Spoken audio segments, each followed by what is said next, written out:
Hello and welcome to Whatever Happened To, the programme in which we trace the famous names of years gone by and bring their stories right up to date.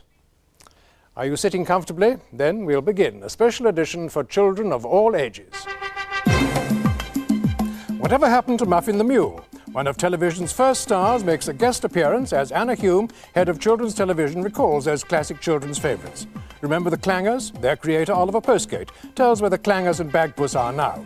And Whatever Happened To reveals that the old magic roundabout is still turning.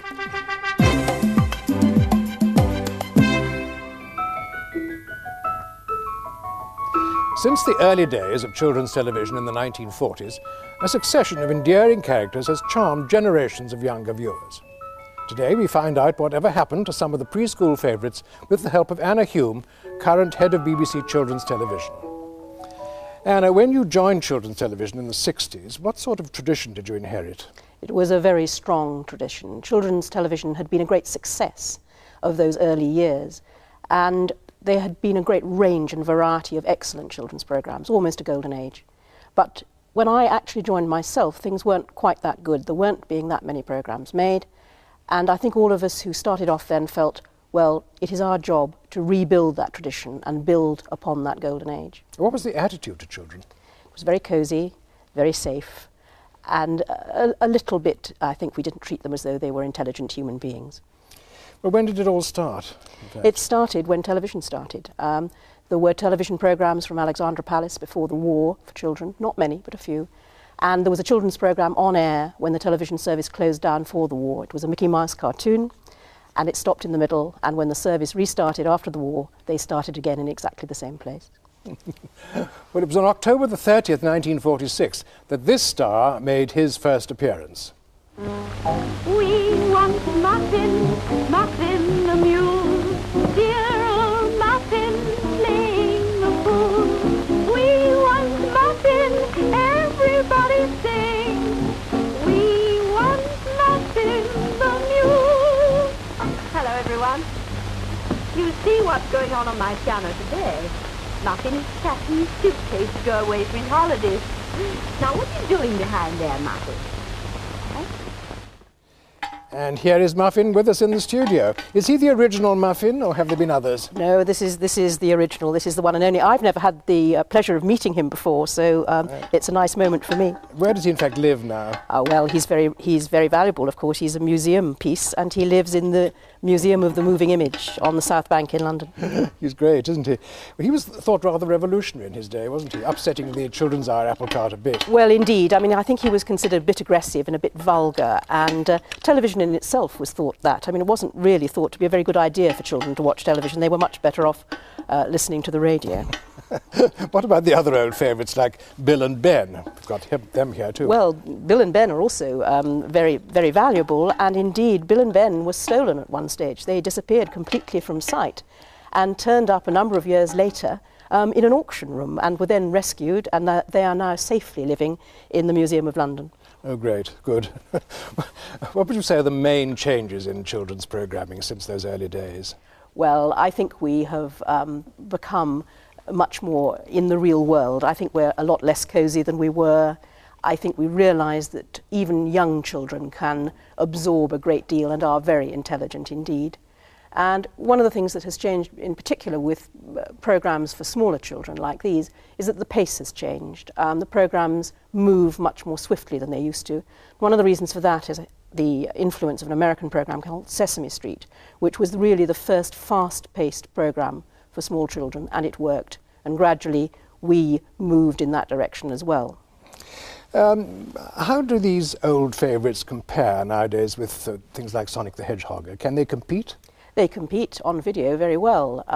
It's very interesting that the old favourites are now selling extremely well on video, and a whole new generation is beginning to enjoy them, which is very nice. I think it's lovely that all these old programmes can have a second life, if you like.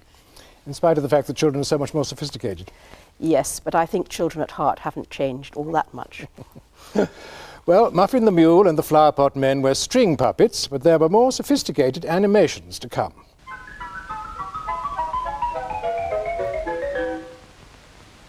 Good morning. Good morning, Pippin. Sit you down and have your breakfast. Oh, well, what is for breakfast, wife? What is for breakfast? Why, bean cake, of course. We always have bean cake for breakfast. Ah, yes. We always have bean cake, don't we? Bagpuss was amazed. A ship? In a bottle? There's what? I mean, what's it doing in a bottle? Where could it sail to? Who could possibly sail in it? It would be much too small. Oh, I don't know. I've heard of some very small ships. I know of a ship that had mice for sailors. The creator of Pogleswood, Bagpuss and many more is Oliver Postgate. Well, Oliver, you seem to have brought whole families of them with you. Oh, yes, yes, of course. Let us know who they all are, would you? Well, this is Bagpuss. He's here sitting on my lap. He's in very good health still, and there's some of his friends here, the mice off the mouse organ, and Professor Yaffle, of course. And then there's some clangers. The tiny clanger's a bit sleepy at the moment. She's got her ears over her eyes, which is how they go to sleep. But the others are quite happy. She's been sitting in the studio all morning and she's a bit fed up, but the others are fine. And then, of course, we have the old Pogles and Mr. and Mrs. Pogle. I couldn't find Pippin. He's about somewhere out in the woods somewhere, but they're still alive and kicking. Well, not exactly kicking, they're crumbling, but they're all right. But they're all living with you, are they? They're living with Peter Right, Firmin, my colleague who made them, and they're very happy. They have a glass case now, and the moth can't get at them, thank goodness, because the moth got a lot of our early ones. Great pity, that. They're still very popular, aren't they? Why is that? Why is that, do you think? I don't know. It was a great joy for us that these middle-aged people come to us. You know, well, not middle-aged, young middle-aged. When I talk about middle-aged, the mothers who saw them, mothers and fathers who saw them when they were young, and come to us and say, "Why don't you show them on television anymore?" And we say, "Well, it's not up to us. We have them on video, though. You can buy them, and you can buy them in books." So, these are nice books. These Clangers books have just come out. They're very nice because they actually have the score in them, so that when you were wondering what the Clangers were actually saying, now at last we know what they were actually saying. But going back to those days, was it very sophisticated when you made them? No. No, we had to make a film for £100, and you don't make a film for £100. The first Noggin films were made for £100, and you don't do that sophisticated. You do that very, very do-it-yourself. I made the camera stand, I made the animation table, I had a piece of bicycle, lots of pieces of bicycle, and we had to produce the stuff very fast. So essentially, we had to use single-frame animation, which is tremendously sophisticated. We had to pare it down to where we could get 2 minutes a day out, which is about what the whole of the Disney studios got out in a day. So you had just very small number of movements. Oh, yeah. Very crude. Well, yes, Mr. Pogle, he said, well, wife, what's for dinner? Well, we always eat bean cake for dinner and so on. And he moved in a sort of punctuation gestures with still in between. And it worked out tremendously strong. And perfectly acceptable. You did all the noises and voices? Oh, yeah, well, we didn't do all of them, but we did whatever one could do, one did. No, I had some stalwart friends and actors who came, and we did the soundtracks first, complete, and then we started the pictures. So we always had the rails to run on, which was the soundtrack already made. What's this thing that you brought? Oh, no, this is a clanger voice, yes, this is... The clanger scripts were written out in full in English, and Stephen Sylvester and I sat opposite each other with music stands, and we played it. And, the opening of the film you just saw on clangers was... which when written out, was the bloody thing stuck again. And Ursula Eason rang me up and said, "But darling, you can't say that on television." And I said, "Well, it's only to be whistled, yes, but people will know." And I said, no, I don't think they will. And in fact, when we took them to Germany and I played them the soundtrack without my voice over it, they said, no, we understood every word. They were speaking perfect German. Splendid. Yes. Why is Bagpuss in academic dress? Well, he has a life of his own now. He and Peter and I were awarded honorary degrees at Kent University. I mean, they had to give Peter and I the honorary degrees because they couldn't give them to the cat, but they made it perfectly clear that the one they wanted was Bagpuss. And when, after the inauguration in Canterbury Cathedral, I had to make a little speech, I said, the one you've really come to see is here. So I picked him up out of the basket underneath, and he got a tremendous cheer. Disgraced the cathedral with this. But he's a bit revolutionary. He has no truck with that sort of bourgeois flummery. He's an orthodox meowist. But he still keeps it all, the gear on. Oh, yeah, he hasn't taken it off. No, he won't take it off now, once he's got it on. Well, let's see the latest Oliver Postgate characters to star in new videos.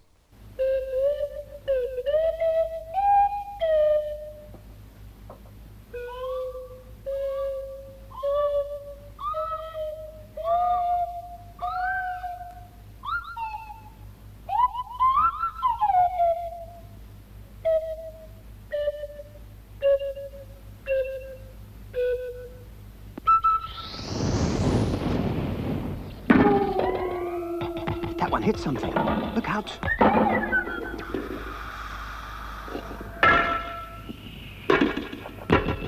Well, that's absolutely wonderful. Bring them all back, I say. Well, Anna, would you like to give us your last, final thoughts and hopes for the future of children's television? Well, I hope that children's television will continue to go on in the tradition that we started, was started way back in the early years, because I think it's an enormously important part of broadcasting. And I think particularly broadcasting for the very young, the kind of age group we've been talking about this morning, is extremely important. So I think we will all go on fighting for it, and I know people like Oliver and all the people who have contributed over the years will do so as well. But don't you think they're watching more and more adult television these days? Yes, they are, but they're also watching programmes made specially for them, and I think that is very important, that they have programmes which are made from their perspective, that reflects their concerns and their interests, as well as programmes which are made for the general audience. Mm-hmm. You agree with that, Oliver? Oh, yes, yes. They basically, I mean, that is a basic trait. It sounded very valedictory. It's not going to finish or something, is it? I mean, No. But it's always under threat. I mean, it's always one of those areas where people feel it's under threat, and the money's not going to go round and all that. But I can tell you that as far as the BBC is concerned, we're alive and kicking and very confident. Well, thank you, Anna Hume and Oliver Postgate. Tomorrow we inquire about the England cricketers who won back the Ashes 40 years ago. Flixborough, 19 years after the Nipro explosion. And whatever happened to the group Mud? But no look at children's television would be complete without Dougal, Florence, Zebedee and friends. Today you'll find them all there on the video shelves, and you can ride the magic roundabout to your heart's content. Goodbye. Dylan was still trying to figure out the pencil sharpener. And he started to explain to Florence and Zebedee when Dougal appeared. "Ah, yes, he said, yes. Well, it's like this. You see those shavings? Well, that's Dylan's pencil," and he was just sort of sharpening it, and Zebedee, being Zebedee, realised what had happened and decided to put everything right, which he did. And the pencil came back out of the sharpener. Dylan was delighted. "Now I can write some more music," he said. "I was afraid of that," said Dougal.